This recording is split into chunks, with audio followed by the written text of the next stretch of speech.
sœur, over.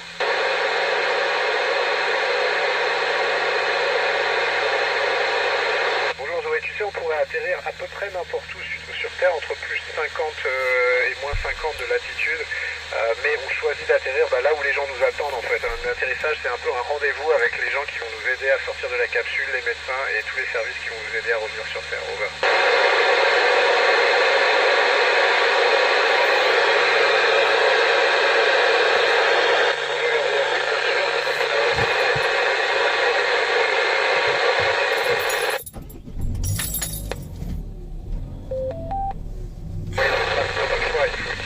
Elles sont pas toutes polluantes, il y en a certaines qui marchent à l'hydrogène et à l'oxygène, mais il y en a certaines qui marchent au kérosène. On essaie de regarder ça.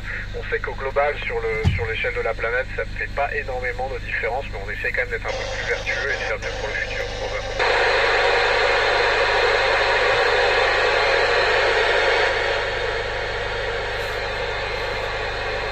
Bonjour Chloé, non, le sport a le même effet, on va dire, sauf que tu sais, quand on fait de la musculation, on n'a pas besoin de soulever son propre poids. Tu sais, si je m'accroupis et que je me relève, dans l'espace, ça me coûte absolument pas d'énergie, alors que toi, ça va te coûter l'énergie de soulever ton propre poids.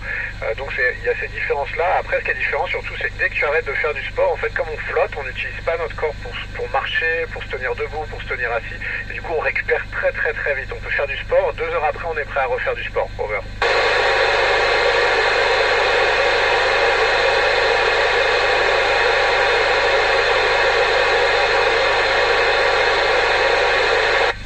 Oui, on a constaté ça, tu sais. Après, il faut se méfier du regard. Moi, j'ai juste un regard, je suis une personne.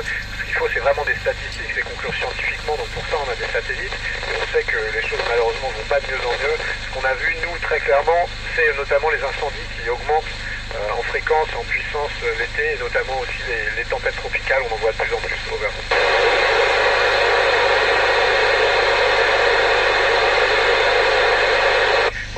Écoute, la chose la plus amusante, c'est qu'on vole en permanence et qu'on flotte toute la journée. Tu sais, on a ce super pouvoir, on peut s'envoyer des choses, se passer des choses en se les lançant à travers un module complet. Parfois le soir, quand les lumières sont éteintes, je m'amuse à flotter dans un module, à me laisser même parfois rebondir contre les murs, tu sais, comme si j'étais complètement inerte.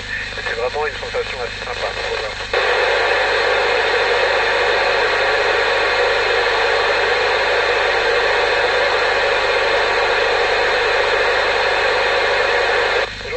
Écoute, tu sais, il y a beaucoup de choses dans ce qu'on fait pour aller vers Mars. D'abord, il y a effectivement une démarche scientifique et de comprendre des choses sur Mars. On pense qu'on va solutionner des grandes questions comme comment la vie se crée, est-ce qu'elle peut disparaître. On pense qu'on peut appliquer ça à la manière dont à la relation qu'on a avec notre planète, essayer de rendre les choses un peu mieux pour nous sur Terre.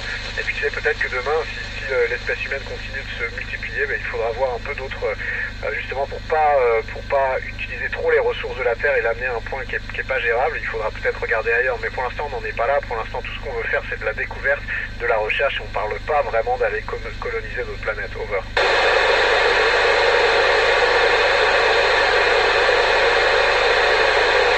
Bonjour Adrien, écoute, c'est comme dans un bateau, c'est comme dans un avion, il y a beaucoup de gens qui sont compétents, tous mes collègues sont compétents, tout le monde sait faire le travail, mais parfois quand on a une décision à prendre, il faut qu'il y ait quelqu'un qui ait la responsabilité de cette décision, et cette personne c'est moi en ce moment. C'est moi qui ai le plus de jours dans l'espace, tu sais, le plus d'expérience en fait dans cet équipage. C'est un peu comme un capitaine d'équipe de sport, comme je le disais avant. Tant que tout va bien, tu mets juste de l'huile dans les rouages, et quand les choses vont pas bien, c'est à toi de prendre tes responsabilités, over.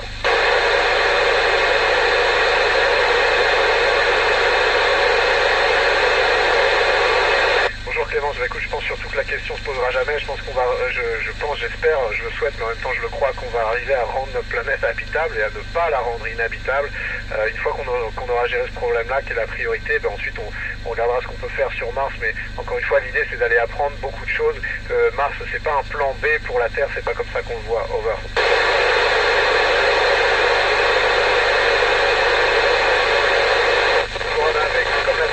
Le décollage, c'est un rendez-vous. On a besoin d'arriver à la station spatiale. La station spatiale, elle a sa propre orbite. Tu vois, elle n'est pas toujours au même endroit au même moment. Donc il faut essayer de trouver une trajectoire qui va nous amener à la station spatiale au bon moment. Et après ça, tu sais, c'est à peu près, il faut relever les équipages. On reste 6 mois, donc on sait que c'est à peu près 6 mois. Et après, dans ces eaux-là, tu sais, on regarde les conditions d'illumination. On préfère que ce soit 2 jours. On préfère qu'il y a beaucoup de conditions comme ça et qui font que, au final, on prend la date qui correspond en fait aux trajectoires qui nous amènent à l'ISS le plus rapidement, le plus efficacement. Over.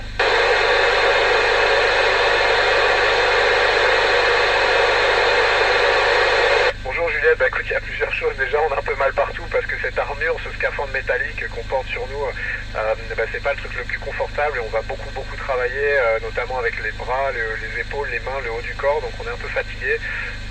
Mais après, tu sais, quand tu regardes un petit peu dehors et parfois t'es tout en haut de la station comme je l'étais ou tout à l'avant et là t'as l'impression vraiment de flotter tout seul. C'est encore beaucoup plus fort que quand tu regardes à travers un hublot depuis l'intérieur de la station. Over.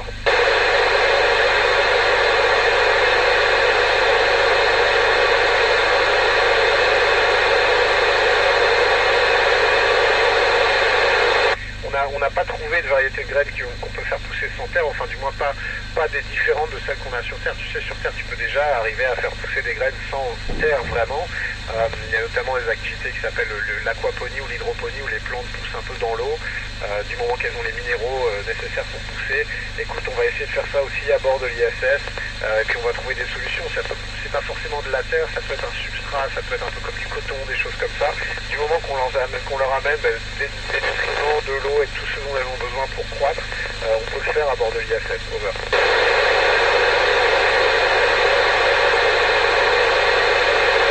Bonjour Inès, mon endroit préféré, tu sais, c'est un peu comme du fond.